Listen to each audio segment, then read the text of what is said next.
હાય friends, good morning. Samved school વતી જી sir, હું આપ સર્વનું સ્વાગત કરું છું. આપણે રસાયણ વિજ્ઞાનની પાયાની સંકલ્પના પ્રકરણ શરૂ કર્યું છે. ઘણા સમયથી આ પ્રકરણ ચાલે છે. આપણને ખબર છે કે આ પ્રકરણમાં ઘણા બધા લેક્ચરો લીધા છે. એનું કારણ તો કે શરૂઆતમાં તમે જે 10મા ધોરણની અંદર રસાયણ વિજ્ઞાન એક નાનકડા એવા ટોપિક તરીકે અથવા અમુક ચેપ્ટર જે વિજ્ઞાન અને ટેકનોલોજી એક આખી ટેક્સ્ટબુકમાંથી ભણતા હતા, 2-3 ચેપ્ટર. હવે આખો સબ્જેક્ટ એ તમે કેમેસ્ટ્રી તરીકે ભણો છો. એટલે તમારા જે થોડાક પાયાના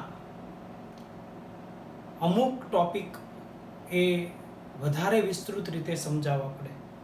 એટલે તમારા માટે અત્યારે જે કંઈ આપણે ભણશું અને આ ચેપ્ટરમાં જે ભણી ચૂક્યા છે એ બધા ટોપિક લગભગ નવા લાગતા હશે, પણ રસ પડે એવું વિજ્ઞાન છે, યાદ રાખજો. આપણે રસ પાડવાનો છે. જૂના વિડીયો લેક્ચર સતત તમારે જોતા રહેવાના, જેથી કરીને તમને એ સબ્જેક્ટમાં તમારો રસ જળવાઈ રહે. આજે આપણે શું સમજવાનું છે તો કે આજે આપણે પરમાણ્વીય દળ અને સરેરાશ પરમાણ્વીય દળ કેવી રીતે શોધી શકાય. તો આજનો ટોપિક છે આપણો પરમાણ્વીય દળ. પરમાણ્વીય દળ કેવી રીતે આપણને પરમાણ્વીય દળ મળે. તો પ્રશ્ન એ ઉપસ્થિત થાય કે આપણે જાણીએ છીએ કે પરમાણુ છે એ નરી આંખે દેખાતા નથી. પરમાણુ છે એને જોઈ શકાતા નથી, એને ગણી શકાતા નથી. તો જો પરમાણુને આપણે જોઈ ન શકતા હોઈએ તો ગણવા ક્યાંથી, અને ગણી ન શકતા હોઈએ તો પકડવા ક્યાંથી, પકડી ન શકતા હોય તો એનું વજન કેમ નક્કી કરવું. બહુ જ કોમ્પ્લિકેટેડ પ્રશ્ન છે. એટલે શું કરવાનું તો કે પહેલા આના માટે કોઈ એવા પ્રશ્નો, એવા કોઈ સાધનો નહોતા. 1600ની સાલની અંદર, 1900ની સાલ સુધી પણ એ સાધનો નહોતા.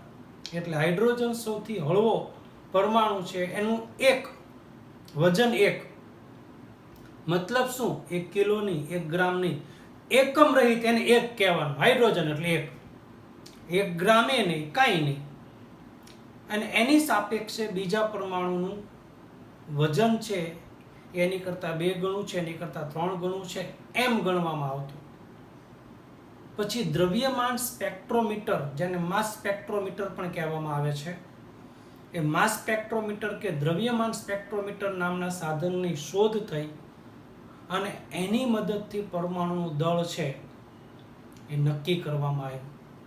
અને એને આધારે એવું એક નક્કી કર્યું કે ભાઈ કાર્બન પરમાણુ છે એનું દળ 12 ગ્રામ લેવાનું, અને એની સાપેક્ષે અન્ય પરમાણુનું દળ નક્કી કરવાનું.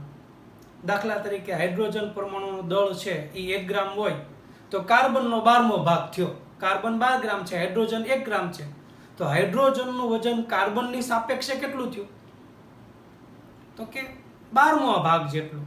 દાખલા તરીકે મારી પાસે 1 રૂપિયા છે અને તમારી પાસે 5 રૂપિયા છે, તો મારી કરતાં તમારી પાસે 5 ગણા રૂપિયા છે, અને તમારી કરતાં મારી પાસે 5મા ભાગના રૂપિયા છે. આવું સરળ ઉદાહરણથી આપણે સમજી શકીએ. તો હવે આપણે પરમાણુનું દળ કેવી રીતે નક્કી કરશું, એના માટે તમારે યુનિફાઈડ એકમ, જેને એટોમિક માસ યુનિટ કહેવામાં આવે છે, એ એટોમિક માસ યુનિટ એટલે કે પરમાણ્વીય દળ એકમ, એને કહેવાય એટોમિક માસ યુનિટ, એને AMU કહેવાય. તો 1 AMU બરાબર શું થાય તો કે 1 AMU ઇક્વલ ટુ 66,056 ગુણ્યા 10 ઉપર -24 ઘાત. આ 1 AMU ની કિંમત છે. હવે આપણે દ્રવ્યમાન સ્પેક્ટ્રોમીટરની મદદથી હાઇડ્રોજનનું પરમાણ્વીય દળ ગોતવું હોય તો આપણને હાઇડ્રોજનનું પરમાણ્વીય દળ પહેલા કેવી રીતે મળ્યું, એની પછી હાઇડ્રોજનનું એકમ દળ કેમ ગોતશું એ આપણે સમજીએ. તો હાઇડ્રોજનનું પરમાણ્વીય દળ કેટલું છે તો કે હાઇડ્રોજનનું પરમાણુય દળ 1.6736 ગુણ્યા 10 ઉપર -24 ઘાત. આ તમારે યાદ રાખવાનું. 1 AMU ની કિંમત છે 66056 ગુણ્યા 10 ઉપર 24 ઘાત અને H નું પરમાણુય દળ 1.6736 ગુણ્યા 10 ઉપર 24 ઘાત. પરમાણુનું દળ હંમેશા AMU માં મપાય. એટલે હાઇડ્રોજનનું AMU ગોતવું હોય, એકમ માસ યુનિટ જોતું હોય તો તમને કેમ મળે તો કે હાઇડ્રોજનનું એકમ માસ યુનિટ ગોતવા માટે 1.6736 ગુણ્યા 10 ઉપર -24 ઘાત ને તમે 1.66056 ગુણ્યા 10 ઉપર -24 ઘાત વડે ભાગો એટલે H નું AMU કેટલું મળે તો કે 1.0078 મળે. આ 24 ઉડી જાય. 1.6736 ને 1.66056 વડે ભાગો એટલે 1.0078 આવે અને 1.0078 ને 1.0080 કહેવાય અને એને આપણે પૂર્ણાંકમાં લેવું હોય તો 1 AMU કહેવાય. એટલે હાઇડ્રોજનનું દળ H નું દળ 1 AMU. આ AMU માં હંમેશા દળ માપવામાં આવે. એટમિક માસ યુનિટ AMU, જેને યુનિફાઈડ માસ પણ કહેવામાં આવે છે. પરમાણુય દળ એકમ એટલે કે એટમિક માસ યુનિટ. એટલે હાઇડ્રોજનને આપણે ગણતરીની અંદર તમારી ટેક્સ્ટ બુકમાં 1.0080 લીધું છે. આપણે સરળતા માટે જ્યારે પણ દાખલા ગણશું ત્યારે હાઇડ્રોજનને આપણે 1 AMU તરીકે લેશું અને પછી એને ગ્રામ તરીકે સ્વીકારવામાં આવ્યું. એટલે હાઇડ્રોજનનું વજન છેલ્લે 1 ગ્રામ એવી રીતે નક્કી કરવામાં આવ્યું. તો આ રીતે આપણને હાઇડ્રોજનનું AMU મળ્યું.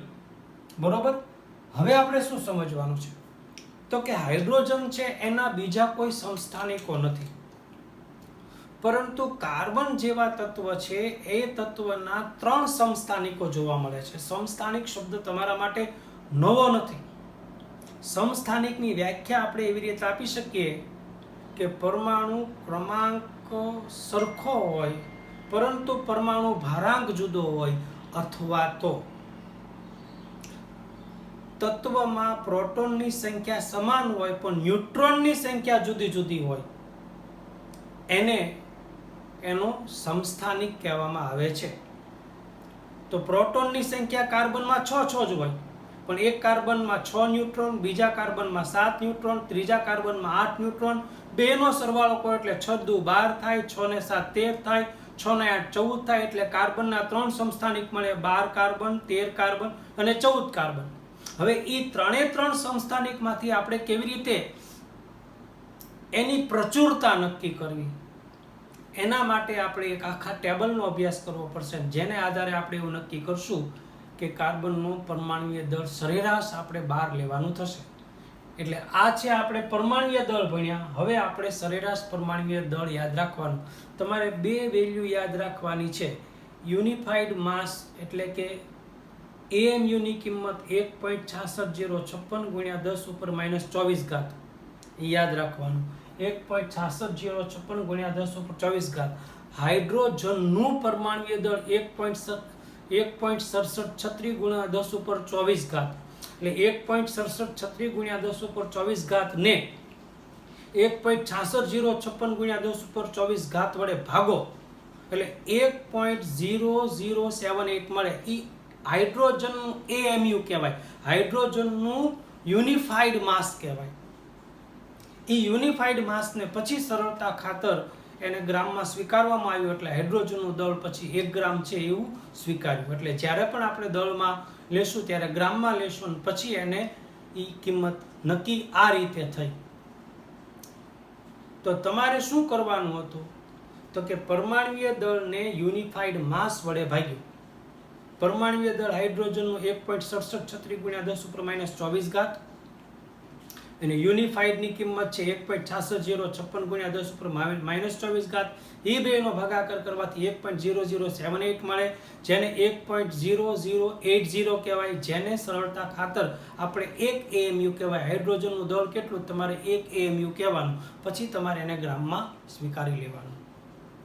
હવે સરેરાશ, જ્યારે સરેરાશ પરમાણ્વીય દળનો ઉપયોગ ક્યારે થાય તો કે સરેરાશ પરમાણ્વીય દળનો ઉપયોગ કરવા માટે કોઈ પણ તત્વના જ્યારે એક કરતાં વધારે સમસ્થાનિકો હોય ત્યારે એ સમસ્થાનિકોમાંથી કયું દળ નક્કી કરવું, કયું દળ સાચું, એને આધારે આપણે સરેરાશ પરમાણ્વીય દળ છે એનો ઉપયોગ કરવાનો છે. તો આપણે હવે સરેરાશ પરમાણ્વીય દળ કાર્બનનું કેમ નક્કી કરશું, આ પરમાણ્વીય દળ છે હવેનો ટોપિક છે. સરેરાશ પરમાણ્વીય દળ કેવી રીતે નક્કી થાય એ આપણે સમજવાનું છે.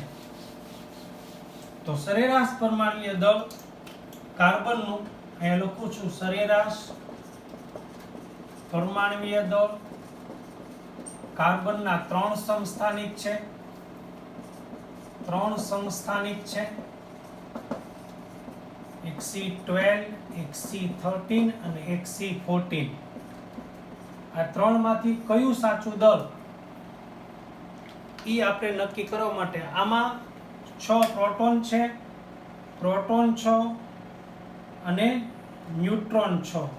આમાં પ્રોટોન 6, ન્યુટ્રોન 7. આમાં પ્રોટોન 6 અને ન્યુટ્રોન 8. પ્રોટોનની સંખ્યા સમાન પણ ન્યુટ્રોનની સંખ્યા જુદી જુદી હોય એને એકબીજાના સમસ્થાનિકો કહેવાય. આ વ્યાખ્યા યાદ રહી જાય. જે તત્વમાં પ્રોટોનની સંખ્યા સમાન હોય પણ ન્યુટ્રોનની સંખ્યા જુદી જુદી હોય તેવા તત્વોને એકબીજાના સમસ્થાનિકો કહેવાય. વ્યાખ્યા પાકી નથી કરવાની, પ્રોટોન અને ન્યુટ્રોનની સંખ્યા યાદ રાખો અને જે દેખાય વર્ણન બોલી જાવ એટલે એની વ્યાખ્યા થઈ ગઈ. તો કાર્બનનું સરેરાશ દળ તમારે શોધવું હોય તો અહીંયા પહેલા સમસ્થાનિક લખવું પડે, એટલે અહીંયા લખું છું સમસ્થાનિક, પછી લખું છું સાપેક્ષ પ્રચુરતા કેટલી છે, એટલે લખું છું સાપેક્ષ પ્રચુરતા, અને પછી લખું છું એનું પરમાણ્વીય દળ. તો કાર્બન 3 છે, એક C12 છે, એક C13 છે અને એક C14 છે. હવે એની સાપેક્ષ પ્રચુરતા કેટલી છે, C12 ની કેટલી છે તો કે 98.892 ગુણ્યા 10 ઉપર, ઓકે, આ 98.892 છે. પછી કાર્બન 13 ની સાપેક્ષ પ્રચુરતા કેટલી છે તો કે 1.108 છે, અને કાર્બન 14 ની સાપેક્ષ પ્રચુરતા કેટલી છે તો કે 2 ગુણ્યા 10 ઉપર -10 છે. હવે તમારે શું કરવાનું છે તો કે આનું પરમાણ્વીય દળ 12 સ્વીકારવાનું છે. કાર્બન 12 છે એટલે 12, પછી 13 છે એટલે 13.00335 છે, અને 14 છે એટલે 14.00317 છે. આ તમારે કિંમતો યાદ રાખવાની છે. સાપેક્ષ પ્રચુરતાનો પ્રશ્ન આવે ત્યારે આ કોલમ થી યાદ રહી ગઈ. સમસ્થાનિક C12, C13, C14.